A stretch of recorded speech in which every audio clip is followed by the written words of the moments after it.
میں لوگوں کے ساتھ اچھا سلوک کروں گا, میں امی کا کہنا مانوں گا, 2-4 بار وہ نہیں مانتا پھر وہ بولتا ہے نہیں مانوں گا, وہ ویلیو سسٹم بنا رہا ہوتا ہے. تو تیسرا اسٹیج اس بچے کا وہ ہوتا ہے کہ وہ آپ کے اس فینومینا کو اپنے ویلیو سسٹم میں جگہ دے دیتا ہے. سمجھ میں آ رہی بات؟ یہ بہت امپورٹنٹ, یاد رکھیے گا کہ میں یہ کلاس کیوں لے رہا ہوں, میرا ایک اندر کا ایک ویلیو سسٹم ہے جو مجھے مجبور کرتا ہے کہ بھئی آپ کو جو ہے نا اپنی سوسائٹی کے لوگوں کے ساتھ مل کر کچھ کرنا چاہیے. یہ ویلیو سسٹم میں نے کہیں بنایا ہوگا اپنے اندر, یہ ویلیو سسٹم مجھے آمادہ کرتا ہے کام کرنے پہ. تو تیسرا اسٹیج بچہ پہنچ جاتا ہے اس جگہ پر کہ وہ کسی فینومینا کو اپنے ویلیو سسٹم کے طور پر ایکسپٹ کر لیتا ہے, اخلاقی قدرے بنا لیتا اس کو, اس بات کو. Is it clear? ایسے بچے ہوں ہمارے پاس جن کے ویلیو سسٹم جنریٹ ہوئے ہوئے ہو اور آپ ان کو پڑھا رہے ہو, کتنا مزہ آئے گا؟ ہاں مزہ آئے گا. آپ کلاس میں نہیں ہو تو کلاس پھر بھی چلے گی, ان کے ویلیو سسٹم بہت اچھے ہیں, ان کو پتہ ہم پڑھنا ہے, ہمارا مقصد سیکھنا ہے. آج سر نہیں ہے کوئی بات نہیں, ہم خود مینیج کرتے ہیں, پچھلی چیز ریپیٹ کرتے ہیں. انٹرنل کام ہوگا کیریکٹر کے لیے یا ایکسٹرنل ہوگا؟ انٹرنل ہوگا. میں یہ میری بڑی بحث ہوتی ہے اس پہ. کچھ لوگ کہتے ہیں نہیں ایکسٹرنل ہوگا, آپ کو اوپر سے بچوں کو چینج کرنا, اوپر سے چینج ہو جائیں گے بچے. بھائی بلوم کہہ رہا ہے آپ کو بیہیویئر بدلنا ہے تو اس کو ویلیو سسٹم تک لے جانا ہوگا. ویلیو سسٹم تک لے جائے بغیر آپ کیریکٹر نہیں بنا سکتے لوگوں کا. Is it clear? پہلا اسٹیج فینومینا کو ریسیو کرنے کی ایبلٹی, کسی کی بات کو, مسئلے کو, کسی موضوع کو سننے, سمجھنے اور قبول کرنے کی صلاحیت, یہ بچے میں ہو. نمبر 2, اب پارٹیسپیٹ کرنے کی صلاحیت ہو, سوال اٹھا سکتا ہو, صحیح ہے, اپنا حصہ ڈال سکتا ہو. دوسری اہلیت. تیسری اہلیت اس میں سے چیزیں اخذ کر کے اپنے ویلیو سسٹم میں اس کو اسٹور کر سکتا ہو کہ یہ میری ویلیوز ہوں گی, میں اس پر کام کروں گا. ٹھیک ہے, یہ تیسرا اسٹیج. چوتھا stage organisation. Organises value into priorities by contrasting different value, resolving conflict. یہاں آرگنائزیشن سے مراد یہ ہے کہ جو ویلیو سسٹم اس کا ڈیولپ ہو گیا ہے, اب وہ اس ویلیو سسٹم کو امپلیمنٹ کرنے جائے گا. گھر کے اندر کوئی کنفلکٹ آیا تو اس کنفلکٹ کو کیا کرے گا؟ اپنے ویلیو سسٹم سے ریزالو کرنے کی کوشش کرے گا. ٹھیک ہے, پریورٹی دے گا کہ کس چیز کو میں یوز کروں اور کس چیز کو یوز نہ کروں. بعض اوقات ایسا ہوتا ہے 2 ویلیو سسٹم ایک ساتھ آ جاتے ہیں. صحیح ہے, جیسے ہمدردی اور قانون کی پابندی. اب ہمدردی تو یہ ہے چور کو مار رہے ہیں لوگ, ہمدردی تو یہ کہ آپ اس کا درد محسوس کر رہے ہیں, چور کا درد محسوس کر رہے ہیں بحیثیت انسان. اور ہمدردی کا دوسرا پارٹ یہ کہ اس کے لیے اب آپ کچھ کریں. یہ بھی سیکھا تھا, یہ ویلیو سسٹم بنا لیا تھا بچے نے اپنا. ویلیو سسٹم یہ بھی بنایا تھا کہ قانون کی پابندی بہت ضروری ہے, ورنہ جنگل کا قانون ہوگا تو لوگ ایک دوسرے کو مار رہے ہوں گے. یہ بھی ویلیو سسٹم اس نے ایکسپٹ کر لیا تھا. اب چور کی پٹائی ہو رہی ہے, دونوں ویلیو سسٹم ہے. اب وہ کیا کرے گا؟ پریورٹی دے گا نا کسی ایک ویلیو سسٹم کو, ورنہ وہ پاگل ہو جائے گا, بولے میں کروں تو کیا کروں, کہاں پھنس گیا میں.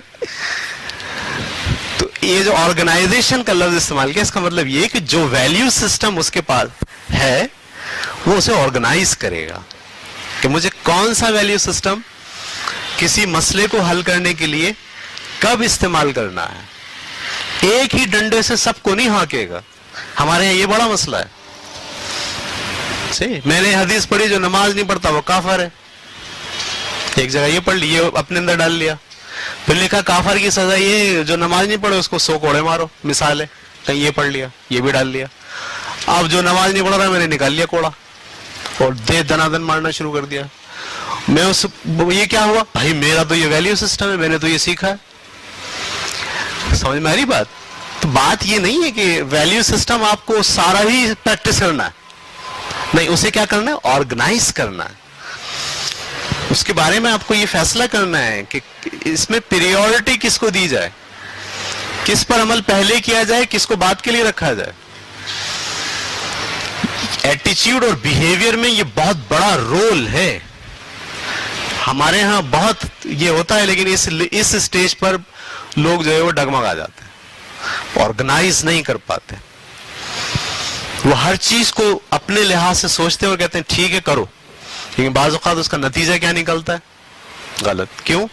کیونکہ آرگنائزڈ انداز سے آپ نے اپنے ویلیو سسٹم کو مسائل حل کرنے کے لیے استعمال نہیں کیا. یہ بات کلیئر ہو کہ میرے خواہش تھی کہ میں ایک لائن پڑھ کے آپ کو سناتا, لیکن یہ کہ اس میں ایگزامپل اور کی ورڈز وغیرہ سب لکھے ہوئے ہیں, ٹائم کی کمی کی وجہ سے میں اس کو بہت تیزی سے آپ کو سنا دے رہا ہوں. اس کے بعد آخری جو اسٹیج ہوتا ہے وہ انٹرنلائز ویلیو. یہ انٹرنلائز ویلیو کا مطلب یہ ہے کہ اب آپ ان 4 اسٹیجز سے گزر کے آپ کیریکٹرائزیشن کے مرحلے سے واقف ہو گئے اور آپ کی عادت میں شامل ہو گیا کیریکٹر. صحیح ہے؟ دیکھیے, ایک ہوتا ہے بار بار کے تجربے سے وہ آپ کی عادت بن جاتی ہے اور فطرت بن جاتی ہے. ٹھیک ہے, یہ جو اسٹیج ہے کہ جہاں آپ کا ایٹیچیوڈ اور بیہیویئر سوچا سمجھا نہیں رہا, آٹو ہو گیا. آپ کا ایٹیچیوڈ اور آپ کا بیہیویئر سوچا سمجھا نہیں رہا, آپ ڈھل گئے, دراصل آپ ایسے ہی ہو گئے. آپ دیکھیے گا بعض بچے کلاس روم میں بڑے ریسپیکٹ کرتے ہیں, لیکن گھر میں ان کے اما ابا کہتے ہیں تو ریسپیکٹ نہیں ہے اس میں. اس کا کیا مطلب ہے؟ کہ وہ ریسپیکٹ کو فالو تو کر رہا ہے, لیکن ابھی اس کی ذات کا پارٹ نہیں بنا وہ ریسپیکٹ. اس لیے کہیں وہ یوز کر پا رہا ہے اور کہیں وہ یوز نہیں کر پا, لیکن وہ جاری رکھے گا اگر اس پروسیس کو, تو تھوڑے دنوں کے بعد اس کا جو کردار ہے اس میں ہی ریسپیکٹ آٹو ہو جائے گی. وہ پھر سوچ کر کسی کی ریسپیکٹ نہیں کرے گا, بلکہ اس کی شخصیت کا پارٹ بن جائے گا. تو یہ جو تیسرا 5واں مرحلہ ہے افیکشن کا, اس میں جو ویلیو سسٹم اس نے بنا لیا, جس کو اس نے فالو کیا, وہ اتنا فالو کیا کہ وہ بعد میں اس کے کردار کا حصہ بن گیا اور وہ آٹو ہو گیا. اس لیول تک ہم بچے کو لے آئیں, اس کے جذباتی اور اس کے بیہیویئر اور اس کے ایٹیچیوڈ کو مینٹین کرنے کے لیے. یہ بات کلیئر ہو گئی؟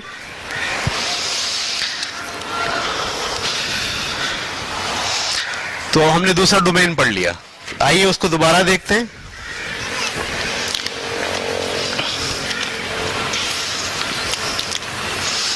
لرننگ ڈومین ہم پڑھ رہے ہیں, اس میں کوگنیٹو ہم نے اسٹڈی کیا, افیکٹو کا ریسیونگ فینومینا.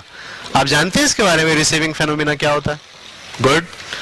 کیا آپ جانتے ہیں ریسپونڈ ٹو فینومینا سے کیا مراد ہے یا نہیں؟ گڈ. صرف جانتے, پوچھ نہیں رہا, اگر پوچھوں گا تو میری ذمہ داری ہے. میں نے کمپریہینڈ کہاں کرایا, میں تو صرف ابھی اب یہ آپ کی ذمہ داری ہے کہ کمپریہینڈ آپ کریں گے. Is it clear? اگر آج آپ نے مجھ سے سیکھی ہے یہ بات اور آپ گھر پہ جا کے اس پیپر کو رکھ دیں گے اور رکھنے کے بعد اگلے ہفتے پھر آئیں گے, تو اس کا مطلب یہ ہے کہ آپ نے اس کو کمپریہینڈ نہیں کیا. آپ اس کو کمپریہینڈ کیسے کریں؟ اس کو پڑھیں, اس پہ سوچیں, اس پہ غور کریں, کلاس روم میں جائیں, اس کو امپلیمنٹ کریں, بچوں پر ٹیسٹ کریں.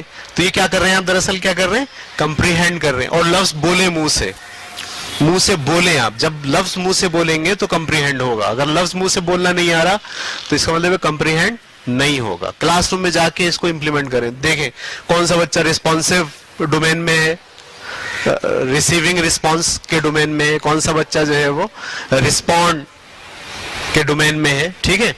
اور تیسرا ڈومین کون سا تھا؟ ویلیو. ویلیو کا مطلب یہ ہے کہ وہ اس میں سے نکال لیتا ہے وہ چیز جس کو اس نے فیصلہ کرنا ہے کہ وہ آئندہ بھی اس کو فالو کرے گا, وہ اپنی ویلیو سسٹم کا پارٹ بنا دیتا ہے. اور چوتھی چیز کیا تھی؟ آرگنائزیشن. آرگنائزیشن کا مطلب یہ ہے کہ جو ویلیو سسٹم اس کے پاس موجود ہے وہ اس کو جب یوز کرنے جاتا ہے تو وہ پریورٹی دیتا ہے, سب کو ایک ساتھ یوز نہیں کرتا, وہ سوچ سمجھ کے یوز کرتا ہے.